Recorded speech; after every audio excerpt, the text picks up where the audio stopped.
Hello, in this video, we will cover our quick launch buttons, also known as jelly beans. Our jelly beans can be located on the top right corner of this screen. Within our jelly beans, we can see a number that will reflect how many items can be found within each one of those jelly beans that we need to take care of. This can also be a reflection and give us an idea of our current workload. Now, the first jelly bean here with the two arrows indicates our refresh. This jelly bean will allow us to refresh all our jelly bean counts in real time. The next jelly bean is our P jelly bean, which is our pre-registration. Our pre-registration feature is tied in with Patient Portal. If turned on, a patient can go ahead and pre-register on the Patient Portal login page, and that information then will be communicated into this jelly bean, and any demographic data that's been filled in by that patient can be then imported into our database. Our N jelly bean is our transcription jelly bean. This is tied in with eClinical Mobile and Speech Anywhere.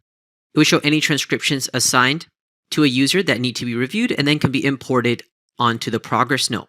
We'll also be able to see any EMR transcriptions as well that are made through the office visit screen or within the progress notes bottom toolbar. Our E jelly bean is our e-prescription refill jelly bean. This will give us a count of how many refill requests we have from pharmacies electronically.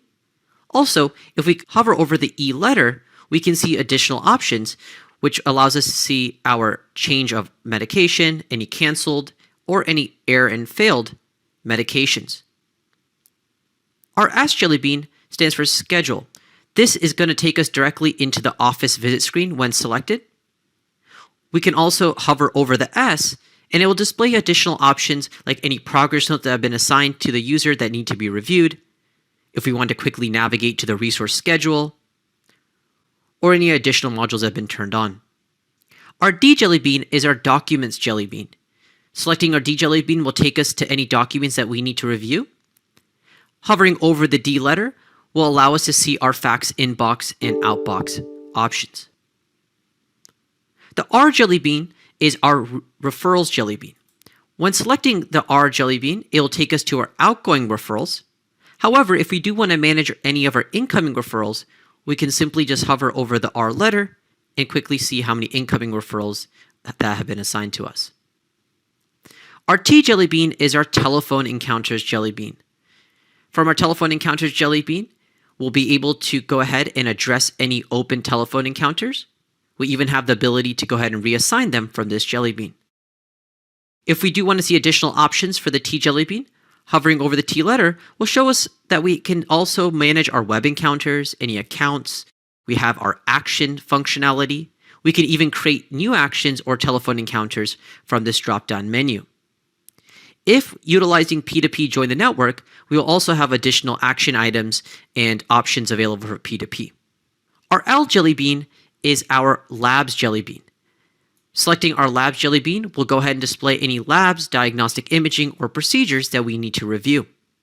Hovering over the letter will allow us to break down the labs, imaging, or procedures one by one, and we can also manage any items that are pending approval. Our M jelly bean is our message jelly bean. This is for internal messages within our EMR. For our messages, we can go ahead and select the jelly bean and look at our inbox. If we do go here to our M letter, we can also go to the outbox, any deleted messages, or even create new messages to send to other staff members. We always encourage to avoid putting any type of patient data in messages, as this is for internal communication. Now, you might have also noticed that some of these jelly beans have different colors. If a jelly bean happens to be red, it indicates that there is a high priority item sitting in that jelly bean count. A yellow color represents that we do have an item in that jelly bean, but it is of normal priority. And gray can indicate here that we have no items currently in that jelly bean. We also can see halos around certain jelly beans. Our L jelly bean halo indicates that we do have items for approval. If we see a halo around our D jelly bean, that can indicate here that we have a failed fax that we may need to address.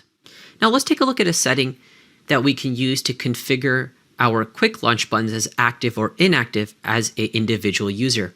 We're going to be able to access that from our menu, File, Settings, My Settings option. Within My Settings, we're going to go into the Views option, and we'll be able to see our quick launch buttons. We can put a check mark next to one to mark it active, or if we unselect it, it's now inactive.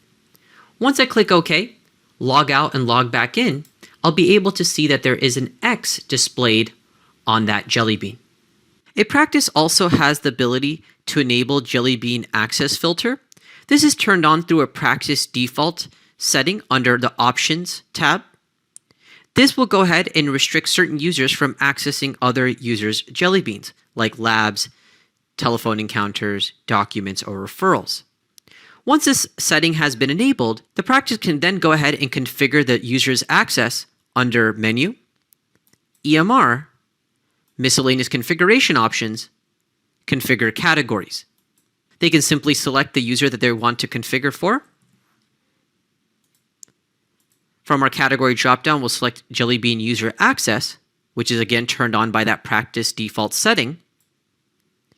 And then I can specify which Jelly Beans a user will have access to or would be restricted from. In this case, all Jelly Beans will be accessible for this user. I'll click OK, and once I log out and log back in, the settings will be in effect. This concludes our video. Thank you for watching.